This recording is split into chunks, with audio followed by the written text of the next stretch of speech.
이루어져 있습니다. 첫 번째는 학교 민주주의가 뭐고 그것을 실행하기 위해서는 어떤 일을 해야 되는지와 관련된 연구입니다. 이론 연구이지요.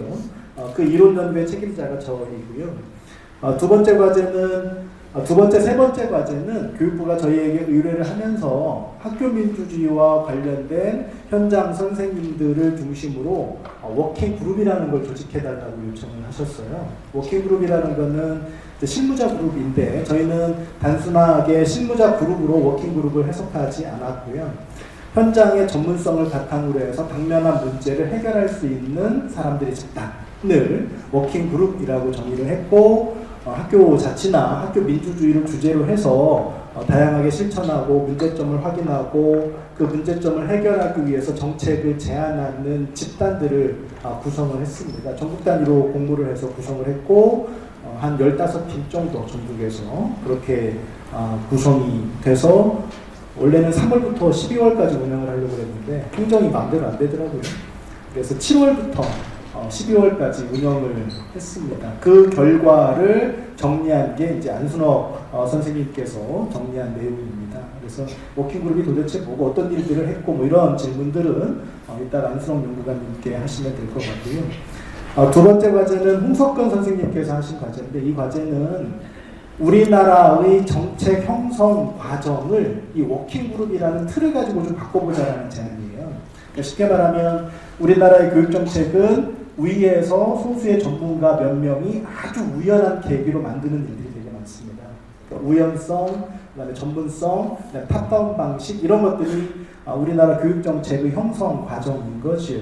그런 형성 과정을 밑에서부터 전문성을 가진 그리고 현장성을 가진 사람들이 모여서 실천한 결과를 위로 올려서 정책을 만드는 방식으로 전환해보자. 그 틀이 워킹그룹이지 않겠나라는 제안을 담은 게 두 번째, 그러니까 워킹그룹을 통한 정책 형성 방안이라는 게 그런 내용이 되겠습니다. 그래서 그것과 관련된 질문은 이따가 홍석근 선생님한테 하시면 되겠습니다. 우리나라 민주주의, 그 다음에 우리나라의 학교 민주주의에 관한 간단한 리뷰죠. 우리나라 민주주의를 조숙한 민주주의라고 불러요. 이러저러한 여건, 기반 이런 것들이 만들어지기 전에 민주주의라는 틀이 먼저 들어온 거죠. 미군정과 함께. 이 조숙한 민주주의가 갖는 장점도 물론 있어요. 어느 날 갑자기 우리나라는 남자는 물론이고 여자들도 다 투표권을 갖습니다. 다른 나라는 몇십 년에 걸친, 몇백 년에 걸친 지난한 투쟁을 통해서 여성 참정권이 확보가 된 반면에 우리나라는 내가 특별히 요구하지도 않았는데 어느 날 갑자기 다 줍니다. 심지어는 투표할 때 고무신도 줍니다. 막걸리도 주고. 조숙한 민주주의이죠. 문제는 이 조숙한 민주주의가 갖는 한계들이 있는데 87년 민주화 항쟁 이후에 새로운 방식의 보다 실질적인 의미의 민주주의를 구현하는 과정에서도 그 전부터 있었던 조숙한 민주주의의 경험이 이후에 민주화 과정을 제약하는 역할들을 한다는 거예요. 쉽게 말하면 우리나라 사람들은 민주주의를 제도로 인식해요. 4년에 한 번씩 투표하는 게 민주주의로 인식합니다. 그리고 국회에서도 제도로서의 민주주의의 핵심은 다수결이라고 얘기해요. 다수결의 논리가 물론 중요하지만 다수결의 기본 전제가 되는 게 소수자들의 권리가 배제되지 않는 것에 대한 어떤 민감성 이런 것들이거든요. 그러니까 그런 것들에 대한 확인이나 교정이나 이런 것들보다 제도, 투표 뭐 이런 것들을 굉장히 중요한 민주주의로 생각을 한다는 거죠. 조숙한 민주주의가 가지고 있는 우리나라 민주화의 어떤 제한적인 경로라고 말씀을 드릴 수 있을 것 같아요. 그래서 여전히 남아있는 것은 87년부터 우리나라가 실질적인 민주화가 됐다고 치더라도 여전히 우리나라는 실질적인 민주주의를 구현해야 되는 과제들을 안고 있다는 거죠. 특히 내 처지와 관련된 정당이 없고 심지어는 그 정당이 있음에도 불구하고 내 이익을 대변할 걸로 기대되는 정당에 투표하지 않아요. 그리고 굉장히 많은 제약들 속에서 너는 이거 하면 안 돼, 너는 이거 하면 안 돼, 너는 이거 하면 안 돼 하지 말라식의 민주주의가 구현이 되고 있다는 거죠. 사회경제적 약자들에 대한 배려, 사회경제적 약자들의 목소리를 듣기 위한 노력 이런 것들이 진짜 민주주의를 진전시키기 위해서 필요한 것임에도 불구하고 그런 것들이 이루어지지 않는다라는 겁니다. 학교는 어떨까요? 학교도 비슷하죠. 학교도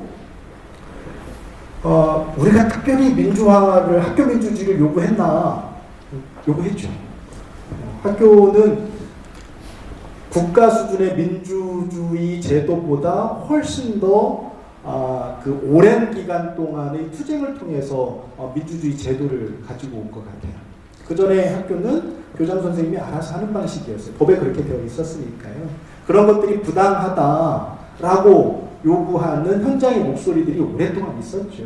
뭐 대표적인 게 전교조를 비롯한 교사 운동일 겁니다. 그런 교사 운동들이 5.3일 교육개혁을 통해서 학교에 필요한 민주적인 어떤 제도들을 만드는데 영향을 끼쳤다고 볼 수가 있어요. 그러니까 우리 사회의 민주주의가 도입된 그런 경로보다 학교 민주주의가 도입된 경로는 훨씬 더 좀 지난한 투쟁을 통해서 이루어졌다, 이렇게 얘기할 수가 있을 겁니다. 근데 문제는 5.3일 교육개혁 이후에 학교 민주주의를 위해서 도입된 가장 대표적인 장치가 학교 운영위원회거든요.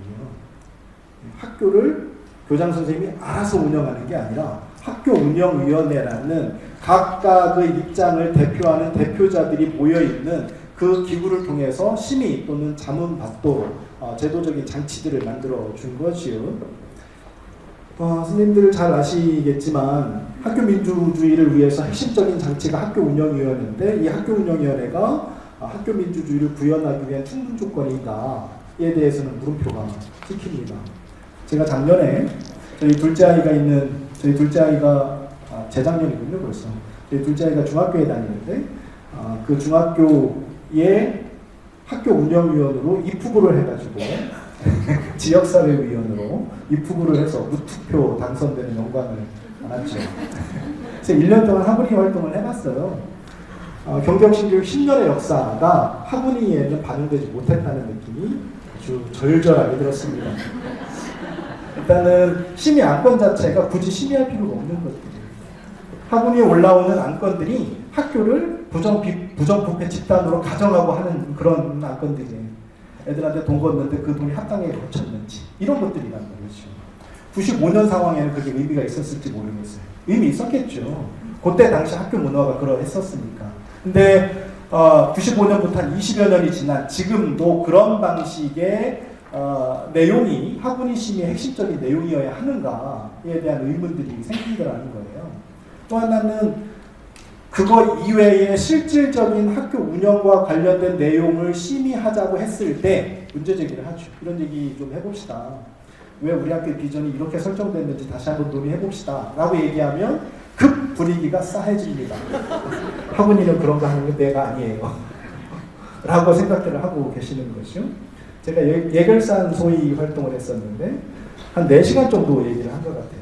예산에 대해서 뭐 이런 것 좀 늘리고 줄였으면 좋겠고, 다들 불편해하시죠. 불편해하시면서 결국에는 행정실장님과 교장 선생님이 원안 통과 이외의 방법은 없다라고 말씀을 하셔요. 그래서 제가 4시간을 얘기했는데 500원만 바꿉시다. 상징적으로. 그것도 안 바꿔주시더라고요. 네. 그래서 경격신 교육이 학운위를 변화시키지는 못했구나. 어쩌면 초기에 학운위가 가지고 있었던 역동성, 초기 학운위는 굉장히 역동적이었어요. 학교를 민주화하기 위한 핵심적인 수단으로서 학운위가 인식이 됐었죠. 그래서 학운위원 대기운동 이런 것도 있었어요. 학부모님들 사이에서. 그때는 이제 학운위원들이 교육위원 또는 교육감 선거권을 가지고 있었기 때문에 더 그러했었죠. 근데 지금은 그렇지 않다라는 거죠. 이런 상황 속에서 학교 민주주의가 그러면 충분히 구현됐다고 얘기할 수 있는가. 그리고 혁신학교나 이런 학교들을 비롯해서 여러 노력들을 해요. 학생 자치활동도 활성화시키고 학부모님들의 어떤 그 활동도 활성화시키고, 또 일부 학교들에서는 선생님들의 회의를 통해서 나온 안건들, 의견들을 우리 법적으로 교무회의가, 교직원회의가 의결기구화되어 있지는 않지만 실질적인 의결기구로 인정하는 학교들도 있기는 해요. 근데 그럼에도 불구하고 남아있는 것은 학교가 학교 안에 민주주의를 구현하는데 만족하고 있는 것은 아닌가? 이런 생각이 드는 거예요. 학교 민주주의는 그 자체가 목적인가? 아니면 그 이외에 그것을 뛰어넘는 또 다른 목표를 상정해야 되는 것이 아닌가? 이런 고민들이 들더라는 거죠. 그런 배경 속에서 이 과제가 시작이 됐습니다. 그래서 핵심 질문은 이런 거예요. 학교 민주주의의 목적이 뭐냐? 학교 민주주의 목적이 뭐냐? 그러니까 제가 영역 분리형 민주주의 이런 말을 쓰거든요. 지금의 학교 민주주의는 영역 분리형 민주주의예요. 학생들과 관련된 일은 니들이 알아서 좀 해봐. 학부모님과 관련된 일들 중에 일부를 학부모님들께서 알아서 해주세요. 선생님과 관련된 일들 중에 일부를 선생님들께서 알아서 해주세요. 이런 방식이라는 거죠. 이게 진정한 학교 민주주의입니다. 그렇지 않을 수도 있겠다. 그런 생각이 드는 거죠. 학교 민주주의 필요한가? 그런 얘기요. 현재 학교는 민주주의의 정원 혹은 민주학교로 기능하고 있는가? 좀 전에 드렸던 그런 말씀의 맥락입니다. 이 정원, 민주주의를 정원에 비유합니다.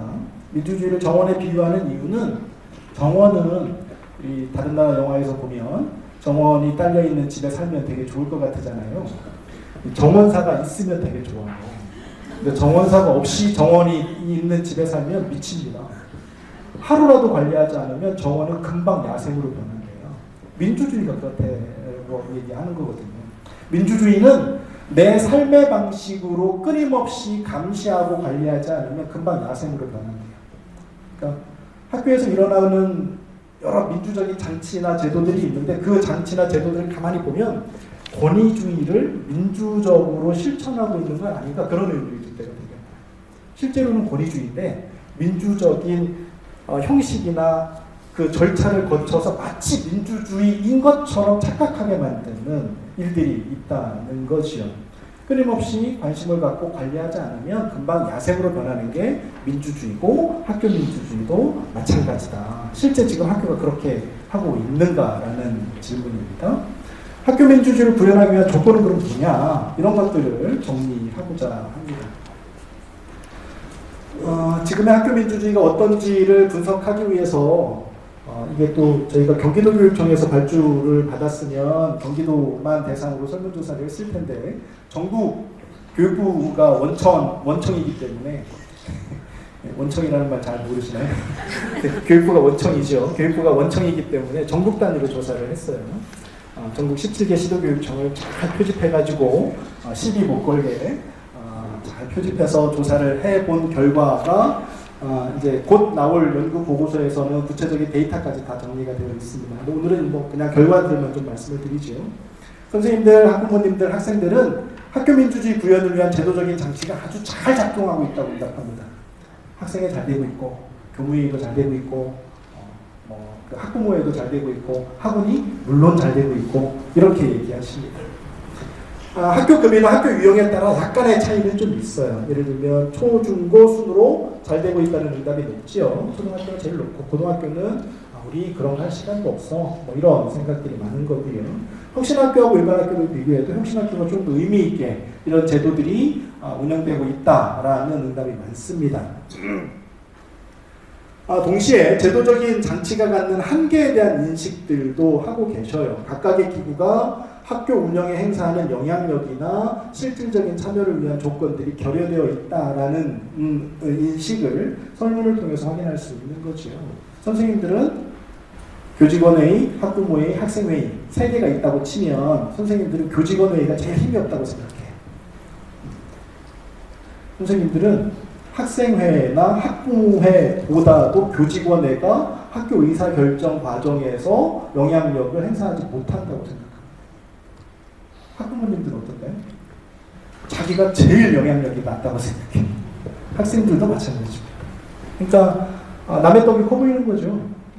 남의 떡이 커 보인다는 얘기는 권리의 등가성이 보장되고 있지 않다는 말에 같은 뜻이기도 해요.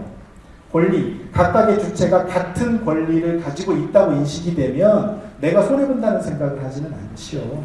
근데 권리가 등가, 같은 값으로 인정되지 않고 있기 때문에 내가 손해본다는 생각을 하는 거예요. 우리 학교는 학부모 학교야. 학부모 학교이기 때문에 정작 교사인 나는 의사결정 과정에서 배제돼 있어. 심지어는 교사인 내가 학부모회 활동을 지원하기 위해서 쓸데없는 기한을 하고 있어. 실제로 그런 거 하죠. 그런 것들이 이제 굉장한 피해의식으로 그렇게 작동이 되고 있다는 겁니다. 선생님들은 학교민주주의가 실질적인 수준으로 진화하고 있다. 학교민주주의 수준에 대해서 굉장히 후한 평가를 하세요.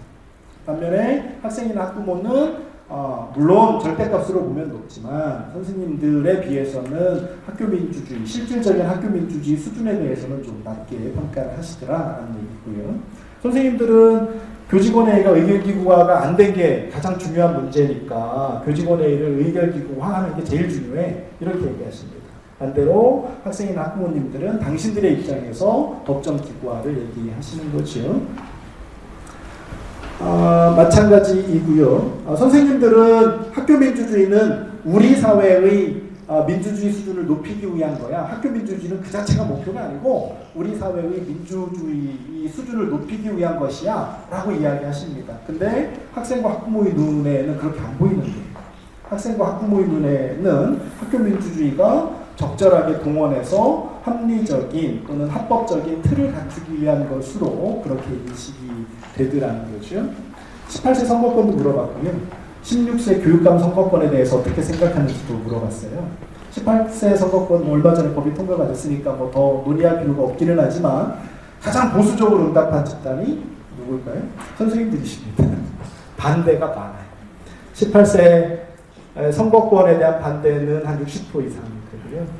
16세 교육감 선거는 그래도 18세 선거보다는 조금 낮기는 하더라고요. 교육감 선거와 관련해서는 그래도 좀 학생들이나 학부모들의 참여를, 특히 학생들의 참여를 더 보장해 주는 게 좋겠다는 생각이 높기는 한데 학생이나 학부모들에 비해서는 훨씬 더 낮습니다. 그러니까 선생님들이 굉장히 나쁘게 얘기하면 보수적으로 응답을 하고 계시는 거고요. 좋게 얘기하면 현장에서 맞닥뜨리게 되는 문제 상황에 대해서 민감도가 더 높다고 얘기할 수 있는 거죠. 뭔 일이 생기면 당장 내가 책임져야 되니까. 당장 이제 3월달쯤 되면 우리 반 누군가가 선거법을 위반해가지고 징계위원회를 열어야 되는 상황이 될 수도 있어요. 그럴 수 있죠. 네.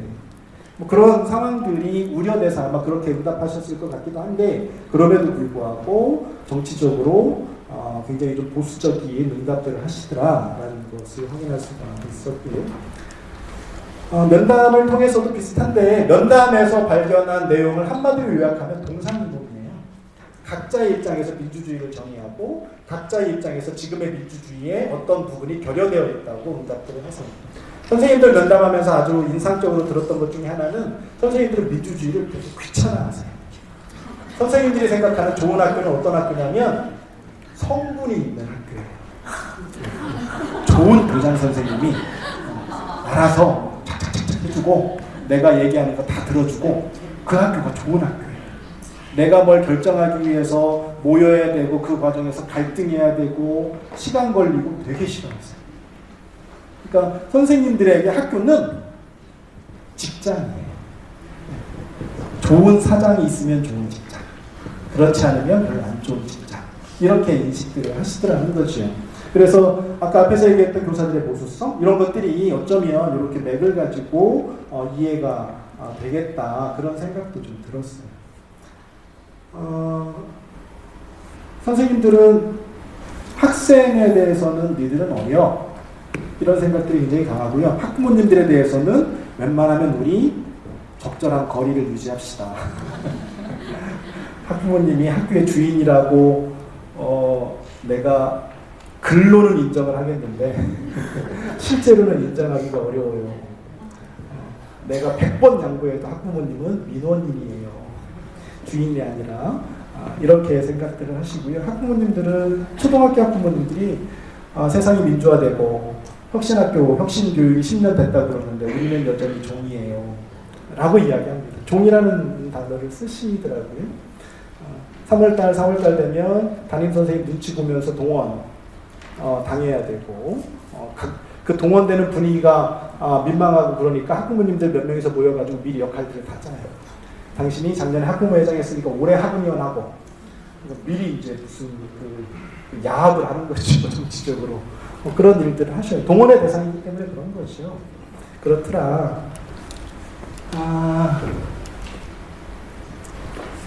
선생님들은 이런 얘기 하셔요. 그 관리자가 되게 중요하다고 얘기하십니다.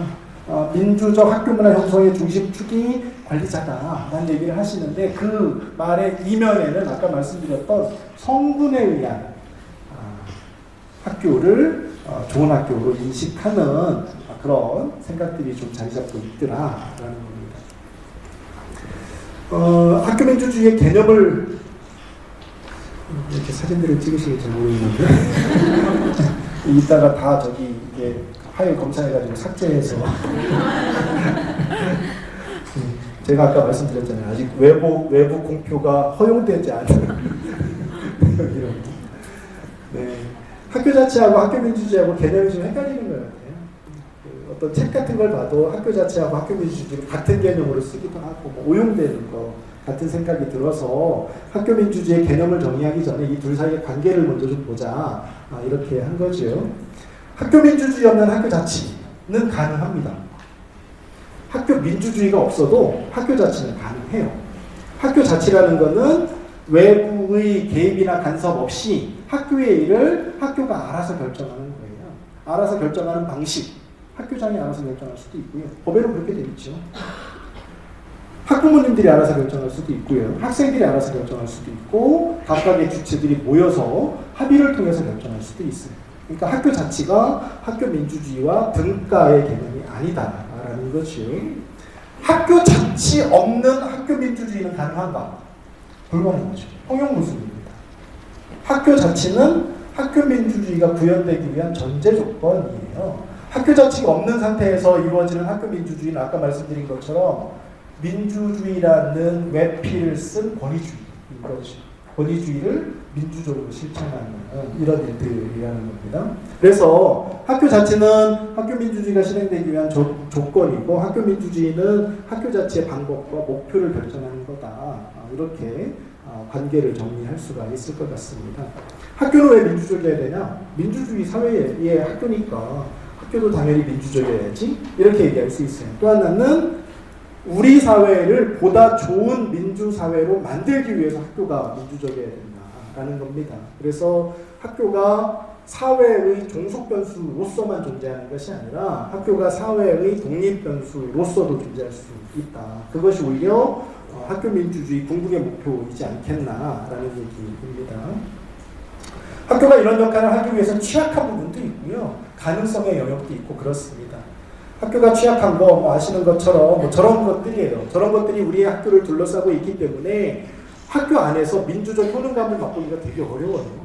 반대로 학교는 가능성의 영역이기도 해요. 그렇기 때문에 이런 조건들을 잘 활용하면 보다 담대한 민주주의를 감행할 수 있는 장소이기도 하겠다라는 겁니다. 지금까지 학교 민주주의는 학교니까 이런 거 하면 안 돼. 이런 방식이었어요. 애들이니까 이런 거 하면 안 돼. 선생님이니까 이런 거 하면 안 돼. 이런 방식의 이런 방식으로 진행된 게 그동안의 학교 민주주의였다는 거지요. 그것을 뒤집어서 학교니까 이런 것도 해도 돼. 선생님이니까 이런 것까지 해도 돼. 애들이니까 이런 것도 할 수 있어. 이렇게 바꾸자는 거예요. 그게 이제 저희가 생각하는 학교 민주주의의 개념입니다. 그래서 저희가 상정한 학교 민주주의는 실험 개념이에요. 학교의 모든 영역에서 민주주의 이념과 원리가 구체화되고 제도화되도록 하는 것. 이게 학교 민주주의다. 그래서 단순히 절차, 제도, 형식, 지배의 틀 이런 것들이 아니라 삶의 양식으로서 민주주의의 개념을 정의할 필요가 있겠다는 얘기이고요. 더 나은 민주주의를 위한 실험과 상상의 장으로서의 학교이기 때문에 더 많은 민주주의를 감행할 수 있어야 된다. 예를 들면 학교에서 제일 숫자가 많은 구성원은 누굴까요? 학생, 학부모, 교사 중에서? 학부모이지 않을까요? 요즘에는 아이를 많이 낳지 때문에 학부모가 제일 많을걸요? 1인 1표 하면 학부모들의 목소리가 가장 많이 대변되어야 될 것 같아요. 근데 실제로 학부모는 납세자이면서도 실질적으로 충분한 권리를 보장받지 못해요. 학부모님들 면담하면서 들었던 얘기, 의견조사 되게 많이 한대요. 뭐 할 때마다 물어본대요. 그 결과에 대해서 한 번도 안내받은 적이 없대요. 그냥 조사만 할 뿐이지 조사에서 이런 결과가 나와가지고 이렇게 하겠습니다 라고 알려주는 건 체험학습 장소 정하는 게 유일하다. 나머지는 알려주지 않아. 그렇다. 물었으면 알려라도 달라. 라는 거죠. 그만큼 학부모들이 숫자에 비해서 충분한 주인으로서의 권리를 갖지 못했다는 거예요. 그 다음은 학생이잖아요. 제가 농반, 진반으로 말씀드리는 게 학생 회장에게 최소한 결재권을 줘야 되는 거 아닌가? 그런 생각이 드는 거예요. 주인이라고 얘기하려면. 뭐 그런 것들이죠. 그 아테네의 민주주의를 작동시킨 기본 원리는 추첨이었거든요. 추첨제였어요. 선거가 아니라. 추첨을 통해서 학교의 중요한 일들을 집행하고 회의에 참석할 수 있는 사람들을 결정하는 것을 시도해 볼 수 있지 않을까? 뭐 이런 생각들도 드는 거지요. 그래서 이제 저희는 이런 방식의 민주주의를 정의하면 학교 민주주의는 시민됨의 보람을 경험하는 학교, 일상의 민주주의를 익히는 학교, 이런 비전을 설정할 수 있지 않겠나 이런 생각을 하는 겁니다. 학교에 다니면서 시민으로 살아가는 게 이만큼 보람된 일이구나 라는 걸 느끼게 하자는 거예요. 학교를 다니면서 일상에서 민주주의적인 습속이 자연스럽게 뵐 수 있도록 하자라는 겁니다. 그래야 애들이 우리 사회를 더 나은 민주사회로 만들어 줄 수 있지 않을까. 그래야 내 노후가 편하지 않을까. 이런 생각을 합니다. 그 몇 가지 실험 전략들을 좀 정리하고 있는 중인데, 첫 번째는 커먼즈로서의 학교, 커먼으로서의 주체라는 얘기를 썼어요. 커먼즈와 관련해서는 일단 안승원 연구관님께 질문을 하시면 아주 커먼즈 전문가입니다. 우리나라에. 커먼즈와 관련된 질문 안승원 연구관님께 했습니다. 그러니까 저가 이해하는 수준에서는 함께 쓸 수 있는 공유직 정도의 의미인데 그 이면에 담겨있는 또 다른 이야기들이 좀 있지요. 그 다음에 학교 지속의 조건을 재개념화하자. 지금처럼 학교가 대입 준비시켜주는 기관으로 정의되는 한 학교 민주주의는 뿌리를 내릴 공간이 없다는 거죠. 일상 공준의 회복. 우리가 지켜야 되는 공적 준거들이 있습니다. 하루하루 살면서. 그런 준거들을 회복하는 게 되게 중요하겠다. 학교 주체 참여 제도의 입체화. 학교 운영위원회가 지금 사실상 법적인 그 정당성을 부여받은 유일한 기구인데 이거 이외에 또 다른 기구들을 상상해보자 하는 거고요. 학생 자치활동 확장, 지역사회 연계활동을 통한 정치 인식 보양. 우리나라는 정치가 하도 못돼 먹어가지고 정치라는 말이 되게 부정적으로 인식이 돼요. 넌 정치적이야, 넌 나쁜 놈이야 이런 뜻이죠. 학교에서 정치를 얘기해? 쓸데없는 짓 하지 마 이런 뜻이에요. 근데 사실 우리 삶 자체가 정치예요. 그래서 정치적인 것이 지극히 정상적이고 일상적인 일들이 될 수 있도록 학교 민주주의를 작동시키자라는 생각입니다. 그래서 저희가 한 4단계 정도로 좀 정리를 하고 있는데 그러니까 모두의 존엄이 인정되는 그런 문화, 그다음에 학교 자치를 구현하는 제도, 그다음에 민주시민으로서의 자질을 기르는 교육, 그다음에 사회와의 연계를 통해서 정치인식을 보양시키는 교육, 이런 틀을 좀 가자라고 제안을 하고자 합니다. 구체적인 그 제안들도 좀 담고 있는데 이런 제안들은 나중에 추가해서 좀 말씀을 드리는 것으로 그렇게 하면 좋겠습니다. 오랜 시간 남아서 더군다나 잘 들어주시고 제가 하지 말라고 그러는데도 자꾸 사진도 찍어주시고 그래서 감사드립니다. 고맙습니다.